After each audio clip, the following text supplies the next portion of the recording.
ಇವತ್ತೇನು ತರೀಕೆರೆ ತಾಲೂಕಿನಲ್ಲಿ ನಾವು ತಾಲೂಕು ಸಮಿತಿ ಮಾನ್ಯ ಮನಸಂದ್ರ ಗಂಗಾಧರ್ ಅವರ ಅಧ್ಯಕ್ಷರವರ ನೇತೃತ್ವದಲ್ಲಿ ಒಂದು ಸಭೆ ಮಾಡಿ ಇಲ್ಲಿ ಈ ತಾಲೂಕಿನಲ್ಲಿ ಸಂಘಟನೆ ಪುನಶ್ಚೇತನ ಮಾಡಬೇಕು, ಯುವಕರಿಗೆ ಆ ಜವಾಬ್ದಾರಿಯನ್ನು ಕೊಡಬೇಕು ಅಂತ ಹೇಳಿ ನಾವು ಇವತ್ತು ಈ ಸಭೆಯನ್ನು ಕರೆದಿದ್ದೀವಿ. ಯಾಕೆ ಯುವಕರಿಗೆ ಕೊಡಬೇಕು ಅನ್ನೋ ಉದ್ದೇಶ ಅಂತಂದರೆ, ಹಿಂದೆ ಕರ್ನಾಟಕ ರಾಜ್ಯ ರೈತ ಸಂಘ ಯುವಕರ ಪಡೆಯಲ್ಲೇ ಇಡೀ ರಾಜ್ಯದಲ್ಲಿ ಬಹಳ ಸಂಘಟನೆ ಕಟ್ಟಿದ್ವಿ. ಅವತ್ತಿನ ದಿನಮಾನದಲ್ಲಿ ರೈತರಿಗೆ ಆಗ್ತಿರ್ತಕ್ಕಂಥ ಅವಮಾನ, ಹರಾಜು, ಜಪ್ತಿಗಳನ್ನು ಯಾವುದೇ ಸರ್ಕಾರ ತಡಿತಾ ಇರಲಿಲ್ಲ, ಯಾವುದೇ ರಾಜಕೀಯ ಮುಖಂಡರು ತಡಿತಾ ಇರಲಿಲ್ಲ ಸರ್ಕಾರ ಮಾಡಂತ ರೈತ ವಿರೋಧಿ ನೀತಿಗಳನ್ನ. ಆದರೆ ಅವತ್ತಿನ ಯುವಕರು ಸಂಘಟನೆಯಲ್ಲಿ ತೊಡಗಿಸ್ಕೊಂಡು ರೈತರ ಮಕ್ಕಳೇ BSc ಆದವರು, BA ಆದವರು, ಲಾಯರ್ಗಳಾದವರು, ವಕೀಲರಾದವರು, ಮತ್ತೆ IAS ಆದವರು, IPS ಆದವರು ನೌಕರಿಗೆ ರಾಜೀನಾಮೆ ಕೊಟ್ಟು ರೈತ ಸಂಘಟನೆಯನ್ನು ತೊಡಗಿಸ್ಕೊಂಡು ಅವತ್ತು ಇಡೀ ಪ್ರಪಂಚವೇ ಕರ್ನಾಟಕದ ಕಡೆ ರೈತ ಸಂಘದ ಕಡೆ ನೋಡುವಂತ ಸಂಘಟನೆಯನ್ನು ಮಾಡಿದ್ರು. ಆದರೆ ಇತ್ತೀಚೆಗೆ ಒಂದು ಸ್ವಲ್ಪ ರೈತರಿಗೆ ಮಾತಾಡುವಂತ ಶಕ್ತಿ ಬಂತು, ಅವರಿಗೆ ಸರ್ಕಾರದ ಪ್ರಶ್ನೆ ಮಾಡುವಂತ ಶಕ್ತಿ ಬಂತು. ಅನೇಕ ಹೋರಾಟಗಳಿಂದ ರೈತರ ದೌರ್ಜನ್ಯವನ್ನ ಕರ್ನಾಟಕ ರಾಜ್ಯ ರೈತ ಸಂಘ ತಪ್ಪಿಸಿತು. ಅವಾಗ ಒಂದು ಸ್ವಲ್ಪ ರಾಜಕೀಯದ ಕಡೆ ಈ ನಮ್ಮ ಯುವಕರು ಒಲವು ಜಾಸ್ತಿ ಆಗಿ ಇವತ್ತು ಸಂಘಟನೆಗಳು ವಿಘಟನೆಗಳಾಗಿ ಅದರ ಕಾವು ಕಡಿಮೆ ಆಗಿದೆ. ಅಂದ್ರೆ ವಿಚಾರ ಐತೆ, ಎಲ್ಲೋ ಒಂದು ಕಡೆ ಅದರ ಕಾವು ಕಡಿಮೆ ಆಗಿರೋದ್ರಿಂದ ಇವತ್ತು ಯುವಕರು ಮತ್ತೆ ಚಾಲನೆಗೆ ಬರಬೇಕು, ಅವರು ನೇತೃತ್ವವನ್ನು ವಹಿಸ್ಕೋಬೇಕು ಅಂತ ಆಲೋಚನೆ ಮಾಡಿ ಇವತ್ತು ದೇಶದಲ್ಲಿ ಬಿಜೆಪಿ ಸರ್ಕಾರ ಕಳೆದ 12 ವರ್ಷಗಳಿಂದ ಆಡಳಿತ ಮಾಡ್ಕೊಂಡು ಬಂದಿದೆ. ಅನೇಕ ಅವ್ಯವಹಾರಗಳು, ಅಕ್ರಮಗಳು ಮಾಡಿದ್ರು ಆ ಸರ್ಕಾರ. ಆದರೆ ಯಾವುದೇ ಸಚಿವ ರಾಜೀನಾಮೆ ಕೊಟ್ಟಿರಲಿಲ್ಲ, ಪ್ರಧಾನಮಂತ್ರಿ ಬಾಯಿ ಬಿಟ್ಟು ಮಾತಾಡಿರಲಿಲ್ಲ ಜನಗಳನ್ನು ಉದ್ದೇಶಿಸಿ ನಮ್ಮ ಸರ್ಕಾರ ಏನ್ ಮಾಡುತ್ತೆ, ಯಾತಕ್ಕಾಗಿ ನಾವು ಅದನ್ನ ರಾಜೀನಾಮೆ ಕೊಡಬೇಕು ಅಂತ ಯಾವುದೇ ಒಂದು ಸಂದರ್ಭದಲ್ಲಿ ಮಾಡಿರಲಿಲ್ಲ. ಮೊನ್ನೆ ಯುವ ಸಂಘಟನೆ ನೀಟು ಪರೀಕ್ಷೆಯಲ್ಲಿ ಅವ್ಯವಹಾರವನ್ನು ಖಂಡಿಸಿ ಇಡೀ ದೇಶದಾದ್ಯಂತ ಅದಕ್ಕೆ ಚಾಲನೆಯನ್ನು ಕೊಟ್ಟರು. ಅದನ್ನು ಜವಾಬ್ದಾರಿ ಹೊತ್ತಿರ್ತಕ್ಕಂಥ ಮಂತ್ರಿ ರಾಜೀನಾಮೆ ಕೊಡುವವರೆಗೂ ನಾವು ಹೋರಾಟ ನಿಲ್ಲಿಸಲಿಲ್ಲ ಅಂತ ಹೇಳಿ ಇಡೀ ಭಾರತದಾದ್ಯಂತ ಯುವಕರು ಬೀದಿಗಿಳಿದ ಮೇಲೆ ಇದಕ್ಕೆ ಸಂಬಂಧಪಟ್ಟಂತೆ ಬೇರೆ ಬೇರೆ ದೇಶಗಳಲ್ಲಿ, ಇಂಗ್ಲೆಂಡ್ನಲ್ಲಿ, ಅಮೆರಿಕದಲ್ಲಿ ಇದಕ್ಕೆ ಬೆಂಬಲ ವ್ಯಕ್ತವಾಯಿತು. ಯುವಕರು ಕೇಳ್ತಾ ಇರ್ತಕ್ಕಂಥ ಸರಿ ಇದೆ, ಅವ್ರು ರಾಜೀನಾಮೆ ಕೊಡಬೇಕು, ಶಿಕ್ಷೆಗೆ ಒಳಪಡಿಸಬೇಕು, ತಪ್ಪು ಮಾಡಿದವರು ಅಂತ ಹೇಳಿ ಬೀದಿಗಿಳಿದು ಹೋರಾಟ ಮಾಡಿದ ಮೇಲೆ ಕಳೆದ 12 ವರ್ಷಗಳಿಂದ ಒಂದು ಮತ್ತಿನಲ್ಲಿರ್ತಕ್ಕಂಥ ಸರ್ಕಾರ, ಮದದಲ್ಲಿ ಆಡಳಿತ ಮಾಡ್ತಕ್ಕಂಥ ಬಿಜೆಪಿ ಸರ್ಕಾರ ಮೊನ್ನೆ ಯುವಕರ ಶಕ್ತಿಗೆ ಮಣಿದು ರಾಜೀನಾಮೆಯನ್ನು ಕೊಡಿಸಿತು. ಅಂದ್ರೆ ಈ ದೇಶದಲ್ಲಿ ಯುವಕರ ಶಕ್ತಿಗೆ ಮನ್ನಣೆ ಸಿಗುತ್ತೆ, ನ್ಯಾಯ ಸಿಗುತ್ತೆ ಅನ್ನೋಂಥದ್ದನ್ನ ಮೊನ್ನೆ ತೋರಿಸ್ಕೊಟ್ಟಿದ್ದಾರೆ. ಮತ್ತೆ ತಮಿಳುನಾಡಿನಲ್ಲಿ ಒಂದು ಸಿನಿಮಾ ನಟ ಯುವಕರ ಪಡೆಯನ್ನು ಕಟ್ಕೊಂಡು ಬರೇ ವಾಟ್ಸಾಪ್ಗಳು, ಚಾಟ ಏನೇನೋ ಮಾಡ್ಕೊಂಡು ಮಾಧ್ಯಮಗಳಲ್ಲಿ ಈ ಸರ್ಕಾರದ ಭ್ರಷ್ಟಾಚಾರವನ್ನ ಬಯಲಿಗೆಳೆದು ಅಲ್ಲಿ ಸರ್ಕಾರವನ್ನೇ 16 ವರ್ಷಗಳಿಂದ ನಡ್ಕೊಂಡು ಬಂದಿರ್ತಕ್ಕಂಥ ಸರ್ಕಾರಗಳನ್ನೇ ಕಳೆಯುವಂತ ಕೆಲಸವನ್ನ ಮಾಡಿ ಇವತ್ತು ಹೊಸ ಸರ್ಕಾರ ಬಂದು ಯುವಕರಲ್ಲಿ ಚೈತನ್ಯ ಮೂಡಿಸಿದೆ. ಮೊನ್ನೆ ನಾವು ಕಳೆದ ಅನೇಕ ವರ್ಷಗಳಲ್ಲಿ ಇವತ್ತು ಸಂಘಟನೆ ಚಾಲ್ತಿ ಯುವಕರು ಬರ್ತಾ ಇದ್ದಾರೆ ಅಂತ ಯುವಕರ ಪಡೆಯನ್ನು ಕಟ್ಟಬೇಕು. ನಮ್ಮ ತಾಲೂಕಿನಲ್ಲೂ ಕೂಡ ಬೇರೆ ಬೇರೆ ಪದಾಧಿಕಾರಿಗಳನ್ನು ಮಾಡೋದಕ್ಕೆ ನೀವೆಲ್ಲ ಅನುಮತಿ ಕೊಟ್ರೆ ಈಗ ಬಹಳ ಸಮಸ್ಯೆಗಳಿದಾವೆ ಈ ತಾಲೂಕಿನಲ್ಲಿ, ಈ ಜಿಲ್ಲೆಯಲ್ಲಿ.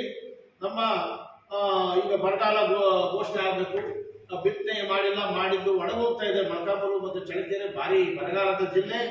ನಾವು ಏನು ಕೂಗಿದ್ರು ಕೂಡ ಈಗಿನ ಏನು ಜಿಲ್ಲಾಧಿಕಾರಿಗಳಿದ್ದಾರೆ ಇವರು ರೈತರು ಕೂಗೆ ಕೇಳಲ್ಲ. ಇವರಿಗೆ ರೈತರು ಅಂದ್ರೆ ಅಸಂಖ್ಯತನ ತೋರ್ತಾ ಇದ್ದಾರೆ.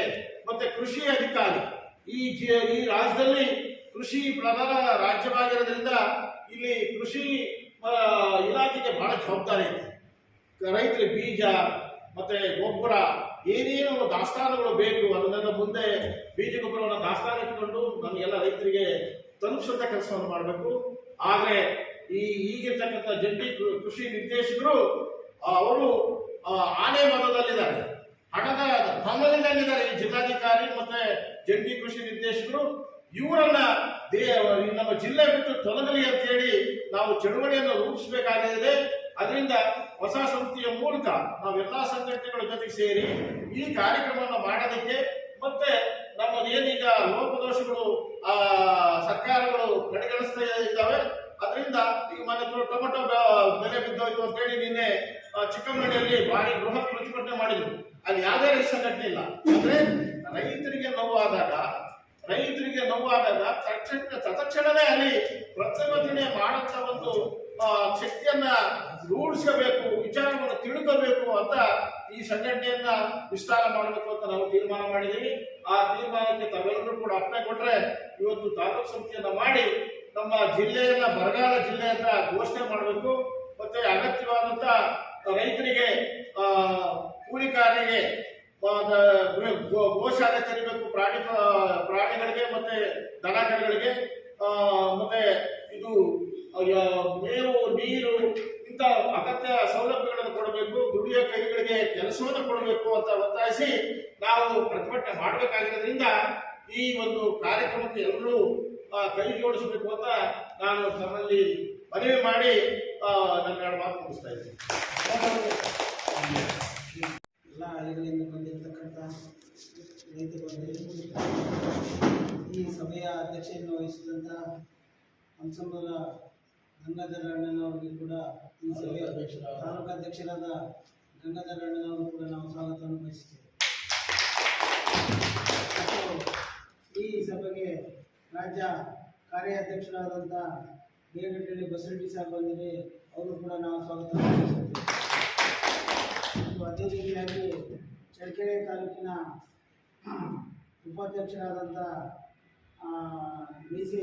ತಿಪ್ಪೇಸ್ವಾಮಿಯವರು ಬಂದರೆ ಅವರು ಕೂಡ ನಾವು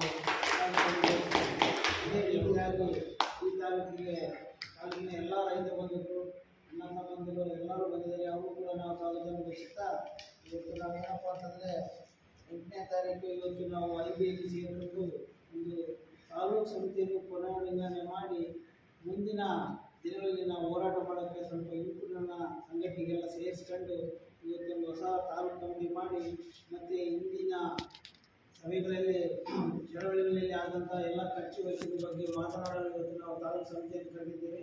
ಈ ತಾಲೂಕು ಸಮಿತಿಗೆ ಎಲ್ಲ ಪದಾಧಿಕಾರಿಗಳು ಬಂದಿದ್ದಾರೆ.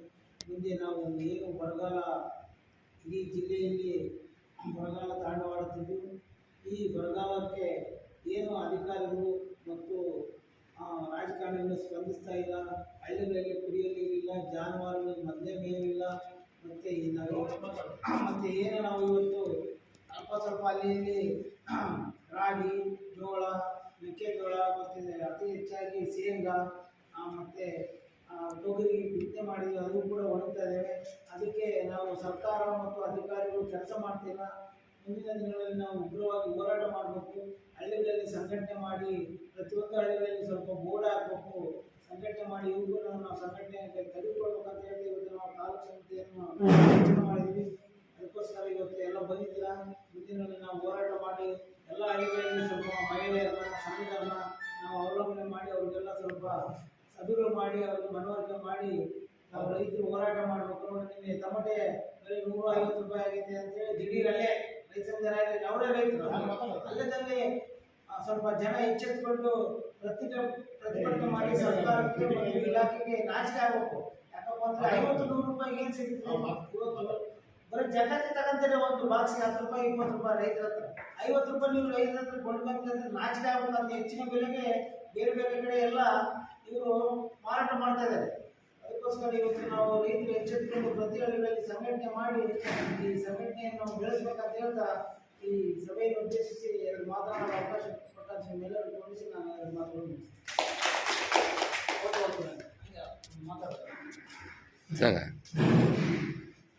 ಕಂಟಿನ್ಯೂ ಆಗಿರಲ್ಲ, ಇಲ್ಲ ಕಟ್ ಮಾಡಿ ಮಾಡಿ ನಿಮಿಷ ಕಟ್ ಮಾಡಿ.